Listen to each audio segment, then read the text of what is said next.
Hey guys, thank you so much for clicking on this video. My name is Chris and we have more details on this Ghostbusters sequel. If you haven't heard yet, they are making a third Ghostbusters movie. It is a continuation that is going to be set in the original universe from the 80s, ignoring that reboot from 2016. If you want more details on that announcement, I did make a video, link in the description or card right above me. But as soon as I made that video, a ton more information started coming out. For one, we had a teaser trailer that was really awesome and got me pumped. And just seals the deal that Sony has really been working hard on this and has complete faith in Jason Reitman, the new director and writer of this movie. The minor detail we get here, though, is that The Hollywood Reporter, which is a very credible news source, is saying that their sources are saying that this will involve teenage Ghostbusters, 2 guys and 2 girls. And that is what I kind of speculated in my previous video, just to kind of appease the fans, because I think if they go all one gender, we're just gonna have social justice warriors and nonsense and stuff like that we just don't need in the Ghostbusters world. So at least this way we keep it even, but now we have an age difference because the old Ghostbusters were middle-aged guys. And now it looks like they want to bring in real fresh new blood with these kids. On a separate source that the Hollywood Reporter was pulling from, they have it here that the movie's plot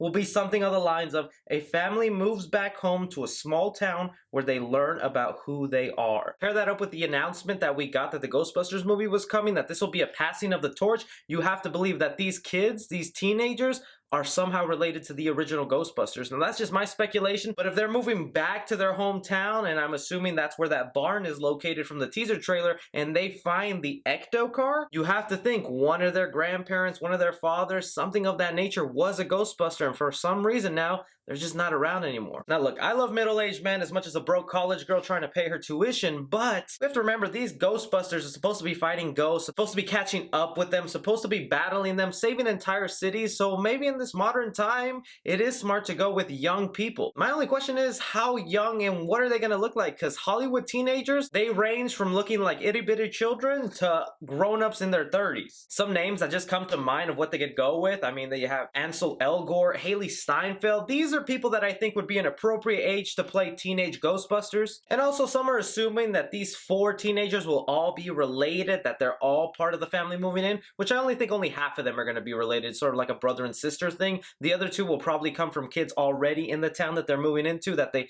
probably meet up. And this also leads me to believe that that teaser trailer is actually hinting to a big plot point, that I think these kids are gonna find all this Ghostbuster stuff, especially the device they use to capture ghosts, and they'll probably let loose a bunch of different ghosts into their town that they'll have to collect one by one, and that's most likely gonna be the plot of the movie. That's just my speculation, but I mean, that makes sense from what was going on in that little teaser trailer. So what do you guys think about this? Are you happy with teenage Ghostbusters? Would you rather have them been middle-aged men again? Is there something different you think they could have done? I just have to be happy that they're sticking to the original continuity and that they're not pulling some other gimmick. I kind of like this so far, but I have to get more details to make a full opinion on it. Be sure to like and subscribe. Follow me on Twitter at 3C Film Review. As always, I'm Chris. Take care.